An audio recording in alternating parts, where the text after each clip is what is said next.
সম্পর্ক আরও এগিয়ে নেওয়ার প্রতিশ্রুতিতে ভারতের প্রধানমন্ত্রী নরেন্দ্র মোদী ও চীনের প্রেসিডেন্ট শি জিনপিং এর বৈঠক শেষ হয়েছে। এসসিও বৈঠকের আগেই সীমান্ত, অর্থনীতি ও সহযোগিতা নিয়ে আলোচনা করেন এশিয়ার দুই শীর্ষ নেতা। বিশ্বজুড়ে এশিয়ার প্রাধান্য ফিরিয়ে আনতে চান তারা। এ যেন নিয়তির পরিহাস। পরম বন্ধু হিসাবে ট্রাম্পের যুক্তরাষ্ট্রকে কাছে টেনে নিয়েছিলেন মোদি, আর চীনের সঙ্গে চলছিল সীমান্ত সংঘাত। এবার সেই মার্কিনীদের কাছে শুল্কের দাগা খেয়ে সেই চীনের পথে পা বাড়িয়েছেন নরেন্দ্র মোদি।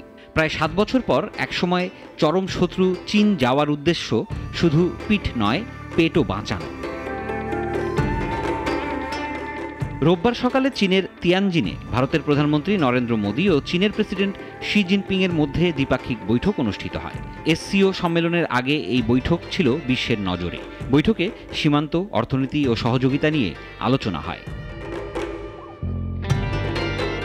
বৈঠকের পর মোদী বলেন, গত বছর কাজানে আলোচনা ফলপ্রসূ ছিল। সীমান্তে সেনা প্রত্যাহারে এর মধ্যেই শান্তি ফিরেছে।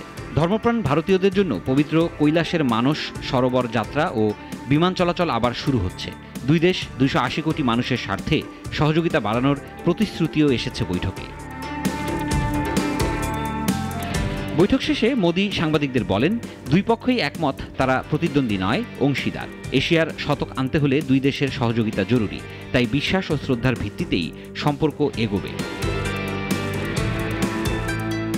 এর আগে তিয়ানজিন বিমানবন্দরে মোদীকে লালগালিচায় উষ্ণ সংবর্ধনা দেয় চীন।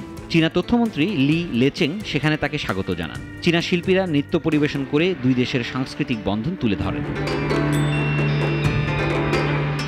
বিশ্লেষকরা বলছেন, এই সংবর্ধনা চীন ভারতের ভবিষ্যৎ সম্পর্কের সূচক। দুই দেশের 35% জনসংখ্যা ও অর্থনীতি বিশ্বে গুরুত্বপূর্ণ। AIIB ও RCEP-তে সহযোগিতা বাড়বে। চীন ও ভারত ব্রিক্স, G20 ও এসসিওতে কেন্দ্রীয় ভূমিকা পালন করবে।